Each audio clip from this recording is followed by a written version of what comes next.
Look at the next one in verses 4 and 5. David says this in verse 4 of Psalm 101. A perverse heart will depart from me. And look at the end of verse 4. I will not know wickedness.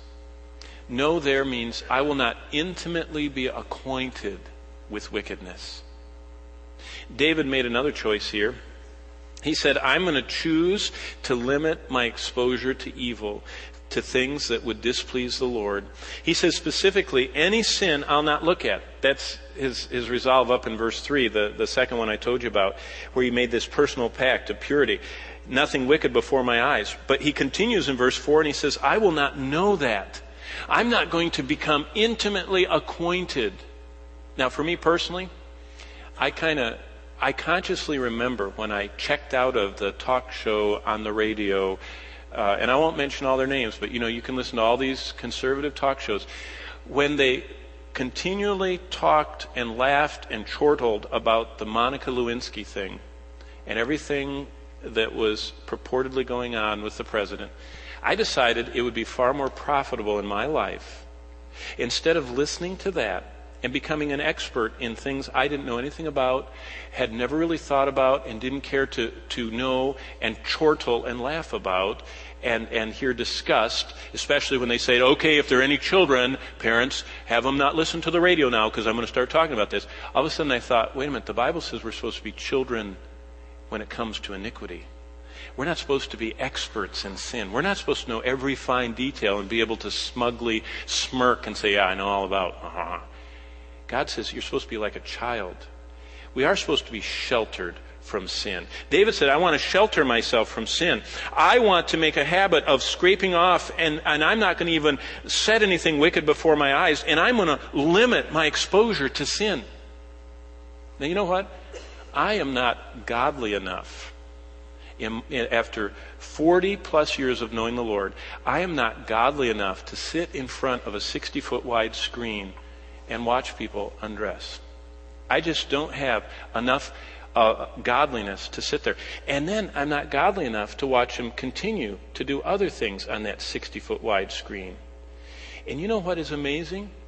I can't believe the depth of the spiritual life of some Christians who think they're tough enough to sit and watch. Look what verse 6 says there.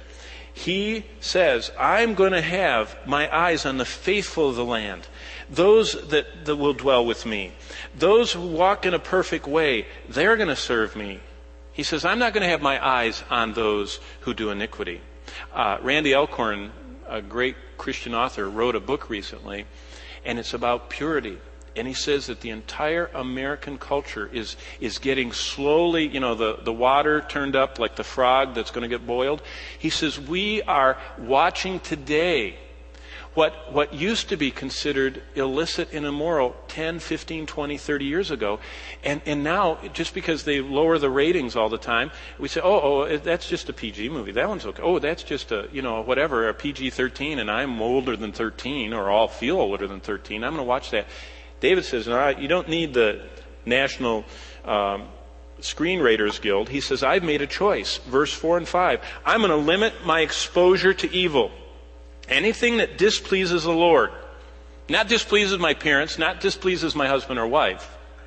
If it displeases the Lord, I'm going to limit my exposure to it. I'm not going to know evil and iniquity. And that's a real resolve David had. Verse 6, he sought to have proper heroes. But look at verse 8. And this is where we're going to have to end this morning. This is what David says. Early, I will destroy all the wicked of the land. I'll cut off the evildoers from the city of the Lord. Now, in the context, what's he talking about? He's talking about the Canaanite influence. Remember when the Israelites conquered this land, there were all these bad things. And we know from archaeological digs that the Jews would drag in these little idols and they'd put them in the gates of the city. And there was a constant need to go and purge all that junk out, that they would bring Canaanite deities and fertility symbols and all that. But David is hearkening back to when he was a young man, and I like to apply this more than me going out and smashing anything I think in culture is bad, which I don't think is our place. This is personally. And what he's saying is, I'm going to have a lifelong plan to purge evil from being around me in my life. Anything that is not acceptable in your presence. Now remember what Paul had the Ephesians do in Acts when he preached there? Do you remember what he had them do? He preached about how evil, occultic, immoral things were. And what did they do with all their occultic, immoral things? They burned them. Yeah. Now think about that for a moment. Because the Ephesians burned anything that had to do with Satan. And so we must not have pornographic or occultic books or videos or games or music in our homes, in our cars, in our computers, in our minds. Do you know the direction that our world is going with the modern games that a lot of young people play? They're not going to be afraid when they see a demon someday because they've been watching them so long in those games. Every game tries to outdo as far as graphic, hideous, horrific images. And that's why kids aren't afraid. Lost kids are not afraid of hell or of demons or of future judgment because they're into doom right now. And they are playing it and they're thinking it and those images are before them. And what David said, he says, I have a plan. I'm going to purge my life from evil. I don't want evil around my life. I don't want anything that displeases the Lord. I'm going to have proper heroes. I'm going to limit my exposure to evil. I'm going to scrape off anything that doesn't please God because of verse 3. I'm not going to even set in front of my eyes. Not something that the church says is evil, because we don't put out lists of what's evil. Not something that your youth leader might say is evil. Not even something your parents say is evil. Let's go a little higher than that to the true standard. Anything that doesn't please God. And this whole book was what David's guide was.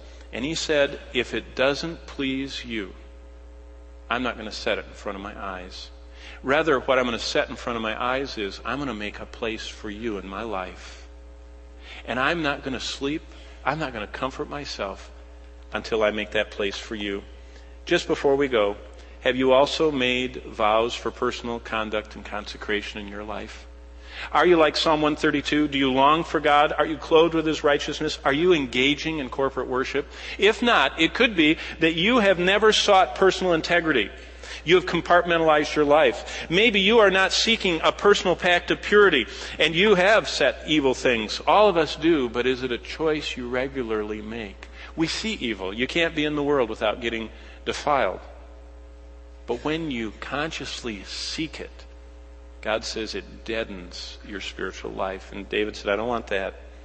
I'm going to scrape off anything displeasing, the end of verse 3. End of verse 4, I'm going to limit my exposure to evil. At the beginning of verse 6, I'm going to always have proper heroes. Think about that. Do you think David grew up in Bethlehem with a poster of Goliath on his wall? Thinking he was cool and he wanted to dress like him and look like him and talk like him and act like him? I don't think so. David said, I want to be clothed with righteousness like your priests. So we know what his heroes were. And finally, he had a lifelong plan to purge evil from his life. Anything that displeased the Lord. Well, that's a little look on the map where we're going about the most talked about man in the Bible, David. I hope we have the same resolves. Let's bow before the Lord in prayer.